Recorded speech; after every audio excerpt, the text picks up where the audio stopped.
A mediados del siglo XIX, viajeros y arqueólogos descubrieron al norte de Irak una espléndida ciudad abandonada desde hacía siglos. Hoy, en nuestro tiempo de enigmas, hablamos de Atra, la ciudad perdida del Imperio Parto. A unos 120 kilómetros al suroeste de Mosul, una carretera modesta pero bien asfaltada conduce hasta un muro y un portón de hierro oxidado plantado en medio de la desértica estepa de Mesopotamia. Si el viajero cruza ese umbral, se hallará ante los imponentes y descomunales edificios sagrados de la ciudad de Atra, una de las más importantes joyas arqueológicas del Próximo Oriente. Atra, probablemente un antiguo asentamiento asirio, quedó poblada desde el siglo I a.C.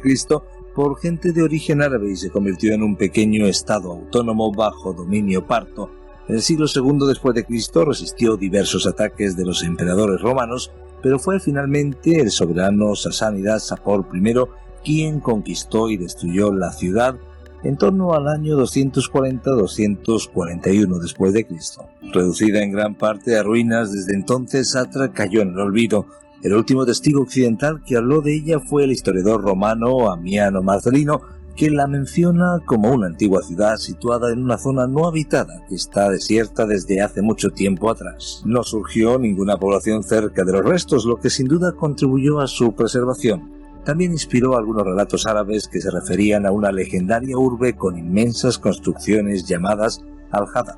Hoy descubrimos Atra, la ciudad perdida del Imperio Parto, y lo hacemos conversando vía telefónica con Shai Shemer. ¿Qué tal, Shai? ¿Cómo estamos? Bien hallados, muchas gracias. Hablamos de esta ciudad perdida de los partos y hablaremos, si te parece, de ese redescubrimiento de Atra que suele atribuirse a John Ross, un funcionario adscrito al consulado británico de Bagdad, que entre los años 1836 y 37 visitó el yacimiento a pesar de la inseguridad que reinaba en la zona. Después se nos habla de William Francis Ainsworth, que publicó en 1841 las notas de su visita a las ruinas, que describió como espectaculares. ¿Qué más podemos saber de Atra? Y algunos la califican como una ciudad sagrada. ¿Cuáles son los elementos que más llaman la atención de esta ciudad o de los restos de esta ciudad?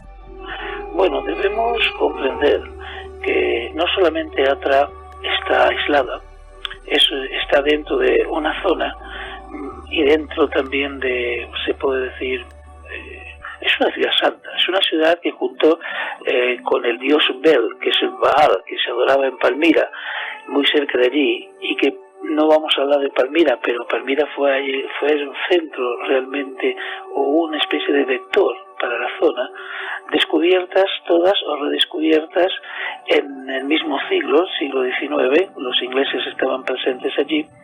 Atra tenía también, era muy cercana y tenía la adoración y muy cercana a rutas comerciales, que estas rutas comerciales realmente llamaban las rutas de la seda también, y rutas de comestibles y rutas también de especies y especias.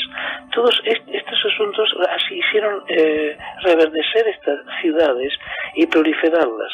Principalmente eran lugares de reabastecimiento muy importantes para los viajeros que continuaban llevando a través de las rutas de la seda, pasando también por Palmira, siguiendo también por lo que hoy conocemos la parte de los edomitas, pasando después a la provincia de Judea, y de la provincia de Judea a los puertos de Gaza, Askelón y Asdod, y posteriormente, hablamos ya más o menos en el 20 a.C., al gran puerto de Cesarea Marítima construidos por Herodes.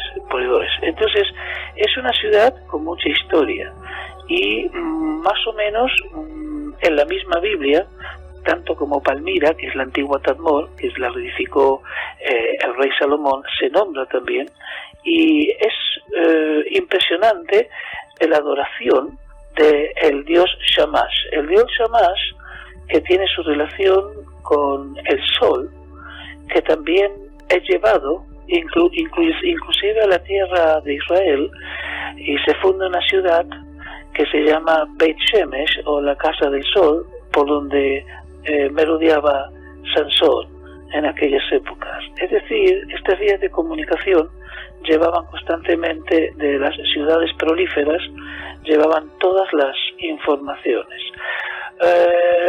En la historia del Imperio Romano aparece también, como tú bien lo has dicho, fue atacada por el emperador Trajano en el año 117. Y después de esa conquista se siguió proliferando toda la zona. Finalmente hubo rebeliones, indudablemente, contra Roma, y eso le trajo grandes desgracias a Atra. Atra, como las mismas ciudades que se la circundaban, eran cercanas fundamentalmente a estas rutas que he nombrado. Y estas rutas alimentaban toda la región, lo cual llevó a la evolución urbanística y la asistencia de viajeros. No, digamos, el concepto histórico no se puede separar de las vías de comercio, lo que hace que las ciudades tomen mayor relevancia, y esas rutas comerciales necesitan agua. Entonces es una cadena de fenómenos: agua para fundar la ciudad y rutas comerciales para proliferarla, o mejor dicho, buscar rutas comerciales cercanas al agua, que a su vez están cercanas a una ciudad. Una ciudad que puede ser bien defendida, ya que hablamos del esplendor de Atra en una época en donde ya no necesitaba murallas. ¿Sí? Hablamos del periodo de la Pax Romana, pero en su tiempo tenía que ser muy bien defendida, ya que eran atacadas cercanas a esas fuentes de agua muy importantes. Por tanto, una descripción de la ciudad, también hablamos de esas murallas, y hablabas concretamente de Trajano, las legiones romanas que pretendían conquistar este santuario, pero también sabemos por la historia que Atra intentó resistir con esa imponente muralla, y los habitantes de Atra, como bien decías, estaban convencidos de que su fuerza provenía del dios Shamash, y por eso habían creado en su honor un auténtico recinto sagrado y amurallado, básicamente de unos 435 metros por 320 metros, con 12 portales, con un templo impresionante. Todo eso pues quedó obviamente en ruinas. Tenemos algunos vestigios, y después también más recientemente el denominado Estado Islámico suministró imágenes de destrucción de algunos de los lugares más importantes, en este caso también incluyendo Atra. ¿Qué más sabemos de los habitantes, de las creencias? Tenemos diferentes documentos que nos han quedado en arameo. ¿Qué más sabemos? Bueno, muy fundamental el interés de Roma en esta ubicación estratégica. Hemos nombrado a Trajano, que después de realizar una serie de conquistas en la zona, recordemos que la actual Rumanía se llamaba Dacia en aquella época, y todo esto cercano a las márgenes del Éufrates, vuelve Roma, después del fracaso, a embestir en el 198, ya comandado por otro emperador, que es Septimio Severo. Y ese segundo ataque también fracasó, al igual que el primero. Y era muy difícil atravesar toda la Mesopotamia con las legiones e intentar atacar Atra, pero no se pudo consumar, sino que las máquinas de guerra que llevaban los romanos, las mismas máquinas que utilizaron para sitiar Jerusalén en el 135, hablamos de diferencia de años, pero no de mucha diferencia tecnológica. Sitiaron Jerusalén y también sitiaron en el 70 la fortaleza de Masada. Dieron resultados allí, pero con Atra no dieron resultados. ¿Por qué? Perecieron muchos soldados. Así que Severo levanta el campamento y se va. Y mientras luchaba, dio muerte a dos hombres importantes. Mató a Julio Crispo, tribuno de los Petioranios, porque le ha disgustado, y eso es lo que hacía Roma con los fracasos y muchos ejércitos, acabar con parte de sus comandantes. Esto es interesante. La ciudad realmente estaba rodeada. Aproximadamente ya en la década, has nombrado al Estado Islámico, ya en la década del 70 comienza otra vez un interés por estas reliquias de la antigüedad, que siempre estuvieron en una zona de conflicto. Nosotros nos estamos hablando hoy del Estado Islámico, pero sin entrar en temas políticos, la guerra de Irak-Irán por las márgenes de un río que se cobró 500.000 víctimas como mínimo. 500.000 víctimas, fue una guerra tremenda, y también dañaron partes de las reliquias arqueológicas. Fue una guerra muy cercana y una guerra muy salvaje, ya que se utilizaron armas no convencionales. El idioma que has nombrado, que es el arameo, es el idioma comercial y es el idioma básico de toda la región. Lo que en los documentos bíblicos es el idioma de los gentiles. El arameo es un idioma que se utiliza principalmente para la comunicación diaria y también el comercio. Es por eso que también voy a acentuar una situación. Gracias a que esto es necesario, existe ya en el siglo II una traducción del Pentateuco, la traducción de Ónkelos al arameo, para proliferar, pero esa traducción, que se considera una traducción, no se considera un original, es autorizada por la necesidad de seguir llevando este conocimiento a las distintas poblaciones judías, ya que se estaba perdiendo el hebreo y solo ya se hablaba prácticamente el arameo. Sí se utilizaba la copia original, el hebreo, pero se permitió. El arameo entonces tenía mucha fuerza en aquella zona. En tiempo del emperador Severo, se redactaron inscripciones en latín en la zona, lo que eso prueba la presencia en la ciudad de gente que hablaba latín, lo que eso prueba también la presencia romana.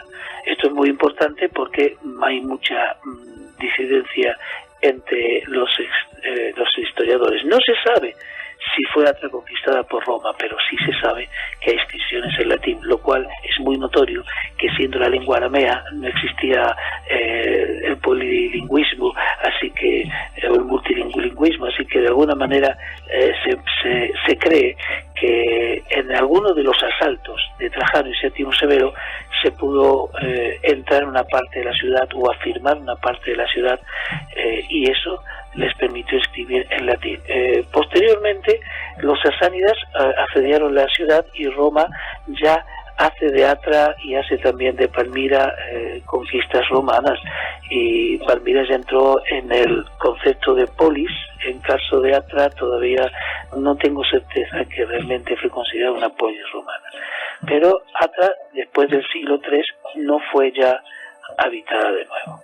Estamos hablando del fin de Atra, ese fin que llegó inesperadamente en el año 241, lo que no pudieron hacer de alguna manera los romanos sobre Atra, sobre esta ciudad, la Atra de Shamash, como se denominaba esta ciudad de santuario del sol, pues lo logró el rey de los sasánidas, Shapur I, que conquistó la brillante metrópolis, pero la verdad es que no sabemos cómo ocurrió. La tradición habla de un misterioso talismán que había protegido supuestamente la ciudad durante siglos, pero que la hija del rey, secuestrada por Shapur, reveló el secreto al invasor. Al final Shapur conquistó Atra e hizo arrastrar, cuentan las historias, que hizo arrastrar a la hija del rey por el suelo y atada a un caballo hasta que murió.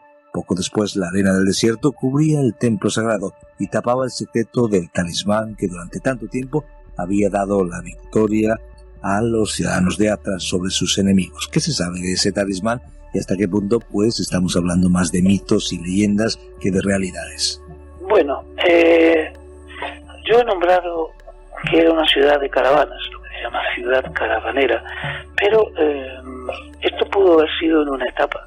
Luego los historiadores van acentuando el concepto que estaba demasiado alejada para los conceptos de la época, y no es la única ciudad caravanera que se aleja de las rutas y es utilizada, pero en este caso fueron considerando que más que una ciudad de caravanas se fue convirtiendo con el tiempo en una ciudad sagrada.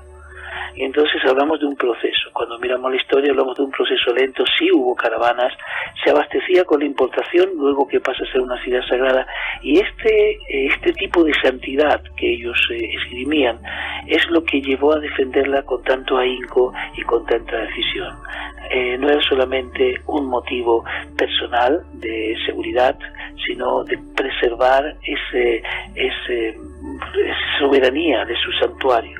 De alguna manera, esta ciudad sagrada lo prueban numerosos templos. Primero, antes del talismán, hablaremos de 13 templos que están llegando hasta nuestros tiempos, habían llegado casi intactos. Así que cuando el viajero entraba por allí, se encontraba con los templos de adoración. Y uno se queda realmente si ve las fotos se queda impresionado por esos edificios sagrados, que no es el único lugar donde existen edificios que le daban al viajero la sensación de estar bajo una cobertura de esta manera. Hay ruinas monumentales que se mantuvieron hasta el desquicio del Estado Islámico. Cuando hablamos del talismán, primero tenemos que hablar de la ciudad del dios Sol. Antes que nada, tener en cuenta que este dios Sol, que es Shamash, y el hebreo emparentado con el arameo Shemesh, Shamash, también tiene sus influencias, el Sol. Y es el dios principal protector de Atra. Y el historiador romano Dion Casio afirmaba también que el dios Sol es el principal dios de la ciudad. Entonces, recibió un culto especial y tenía un lugar central que se llamaba el recinto de Shamash, que es, digamos, prácticamente se podría decir, como para los hebreos y para nosotros en los estudios, el lugar santísimo. Esto logró una gran aceptación en todo el Medio Oriente, y así los mismos sumerios tenían el dios solar, el dios juez, y no llegó a penetrar tanto en el monoteísmo, fue cortado, pero entre los babilonios se asociaba esto con Marduk, que Marduk también tenía relación con el dios Sol, y el dios Sol era considerado el mismo por ser dios primaveral que renueva toda la tierra para la producción y el sustento y, digamos, para que no pasen hambruna. Ahora, el tema del talismán es un tema más místico y legendario que real. Yo realmente no encontré demasiada solvencia sobre esto. Indudablemente que la ciudad tenía muchas maneras de autodefenderse y muchas fijaciones en cosas. Lo del talismán realmente no podría agregar mucho más, ya que no sé si vosotros tenéis más información. Yo no he podido recabar sobre el mismo más que lo que se ha nombrado por tu parte en el programa. Quedaría dentro de esas leyendas, de esos mitos y leyendas, de las cosas que se cuentan, de las cosas que se dicen, pero lo que sí sabemos es ese origen de la ciudad, como hemos dicho, ese centro del dios del sol, y también como una ciudad cosmopolita importante para los partos, ese estado, podríamos decir, hasta cierto punto plurinacional. Y finalmente nos hemos acercado al año 241, cuando el rey de los asánidas, Shapur I, finalmente conquistó, decíamos, esa brillante metrópolis. Muchas gracias, Shai Shemer, por acercarnos a esos misterios, a esos enigmas de la historia. Hoy, la ciudad perdida de Atra, la ciudad de los partos.